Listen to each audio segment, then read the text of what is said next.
जो जलाधारी होती है ना, ये जलाधारी नीचे का हिस्सा समझना जरा अच्छे से।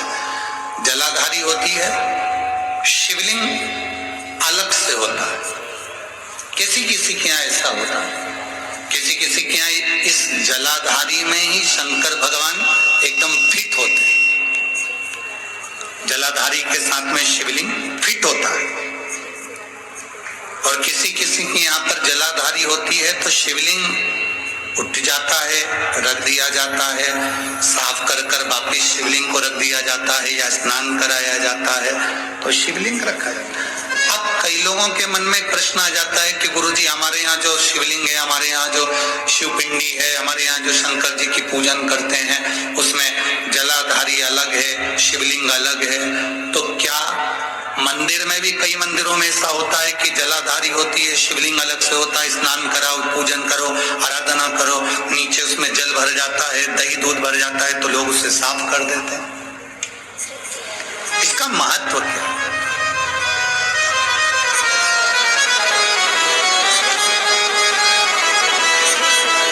पहले तो अच्छे से समझ लो उसको।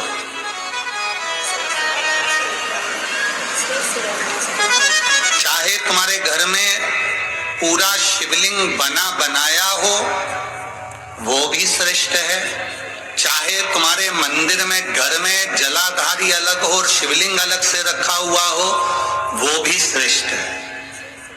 बस अंतर एक, केवल एक अंतर उसमें भारी है। कौन सा अंतर भारी है? कि जो शिवलिंग फिट है, जो शिवलिंग उसमें लगा हुआ है, उसकी आप आराधना कर रहे हैं, उसमें आप जल चढ़ा रहे हैं, भक्ति कर रहे हैं, आराधना कर रहे हैं, उसका भी फल पूरा मिलेगा। जो शिवलिंग अलग से है, उस जलाधारी पर रखा हुआ है, उसकी आराधना कर रहे हैं, उसका भी फल पूरा मिलेगा। पर अंतर इतना आता है कि जैसे जो फिट शिवलिंग है जलाधारी के साथ रखा हुआ, उस पर एक बेलपत्र चढ़ाई हुई, एक बेलपत्र चढ़ाई हुई हजारों फल देने वाली होती है। जो अलग शिवलिंग अलग जलाधारी होती है उस पर एक बेलपत्र भी अगर हम चढ़ा रहे हैं तो वो सहस्त्र सहस्त्र फलदायी प्रदान कर देती है। उसमें कई लोगों के मन में एक संशय हो जाता है, हमारे नीचे का जो जलाधारी है वो चांदी की है, शिवलिंग नर्मदा के कंकर का। कई बार किसी के मन में आ जाता है कि हमारे यहाँ जलाधारी अलग है पीतल की, शिवलिंग हमारे यहाँ कांच का है, स्फटिक का है, भारत का है या पाषाण का है, तो क्या फल देगा कि नहीं देगा? क्यों नहीं देगा?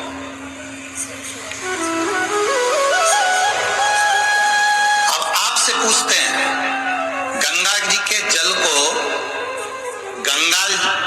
गंगाली जानते हैं आप लोग? सब गंगा भर के लाते हैं ना, वो पेक रहती है, उसमें सील लगी रहती है, क्या बोलते हैं इसको? यहाँ पर यहाँ क्या बोलते हैं हमको स्मरण नहीं, हमारे उधर तो गंगाली कहते हैं उसको, जिसमें गंगा जी का जल भरा रहता है, ढक्कन लगा रहता है और उसको पेक रहती है, उसको हमारे यहाँ गंगाली कहते हैं।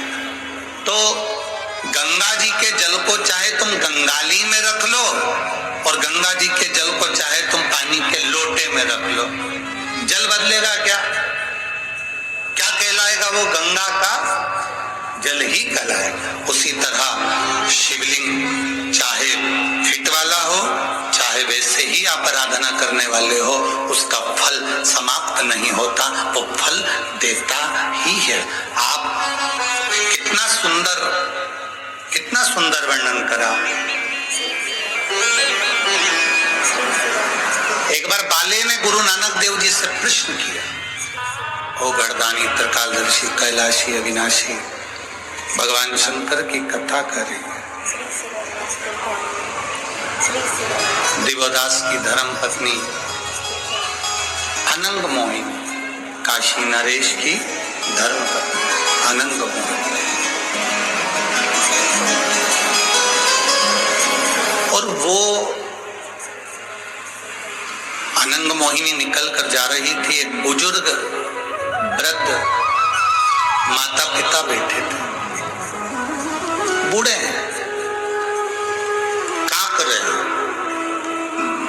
चिल्ला रहे हैं।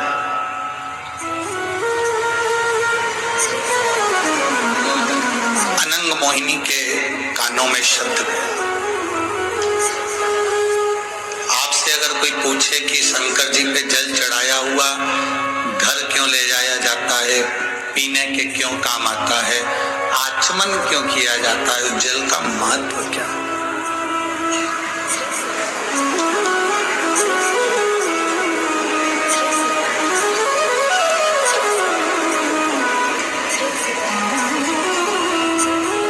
किसी किसी के घर में,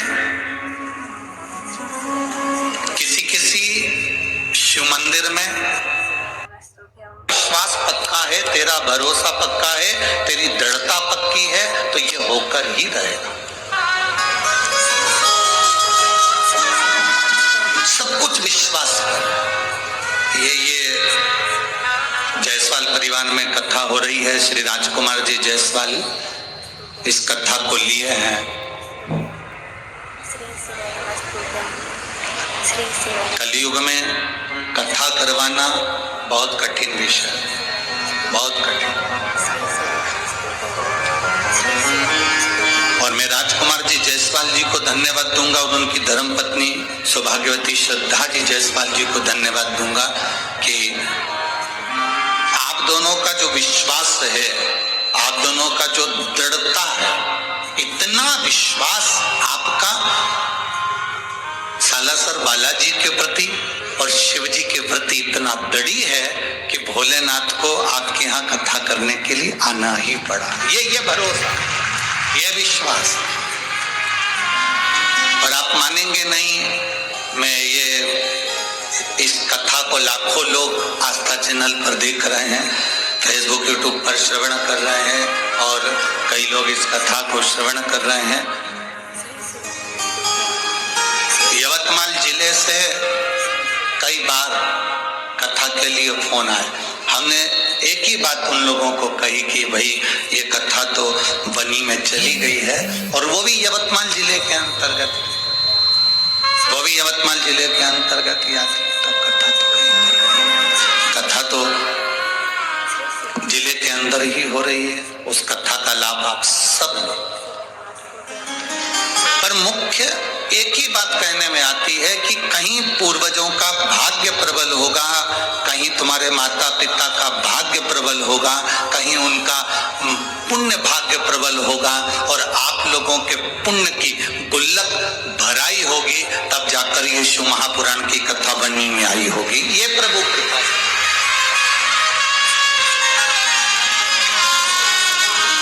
और लाखों की संख्या में पधारे आप सभी भक्तों को भी एक ही बात कहूंगा कि आपके घर में भी ढेरों लोग रहते हैं, ढेरों घर के अंदर लोग निवास करते हैं, पर यदि आप परमात्मा की कथा तक पहुंचे हो, भगवान के भजन तक पहुंचे हो, भगवान की विरल भक्ति तक पहुंचे हो, तो ये मानकर चलना कि कहीं प्रभु की कृपा हुई होगी, उसकी उदारता हुई होगी, उसकी करुणा हुई होगी, उसकी दया हुई होगी, तो आप इस कथा तक पहुंचे हो।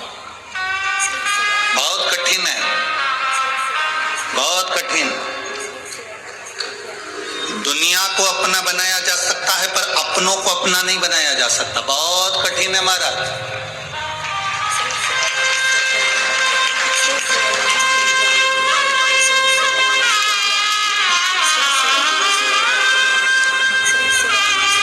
कलयुग में 3 चीजें थीं। कलिकाल में 3 चीजें परमात्मा ने दी थी। पहले नंबर पर दिया था कायदा, दूसरे नंबर पर दिया था वायदा। वायदा मतलब जानते हो, वादा। और तीसरे नंबर पर कलयुग में दिया था फायदा।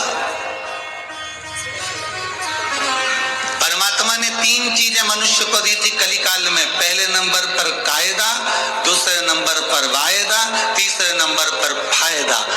अब 2 चीजें कलयुग से चली गई। पहले नंबर का कायदा, ना बड़ों का ना छोटे का, ना नीचों का, ना ऊंचे का, ना किसी का, ना किसी का, कोई बड़ा कोई छोटा, कोई कैसा कोई कैसा, किसी का कोई कायदा नहीं करता।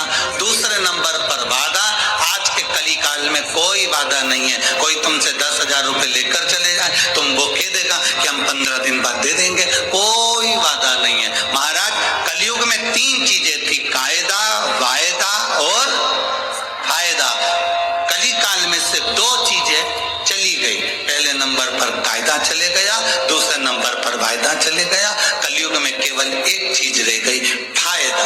आज का व्यक्ति ऐसा हो गया, उसका फायदा काय में है, बस वो देखता है और उसी के पास जाता है जहां उसका फायदा होना होता है।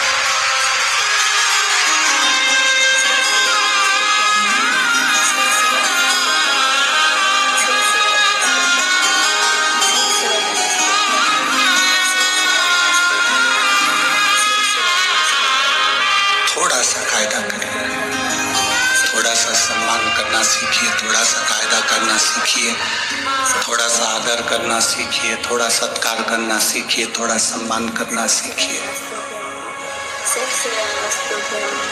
जो वादा किया है उसको निभाने का एक प्रयास करिए। जो वादा आपने किया उसको निभाने का प्रयास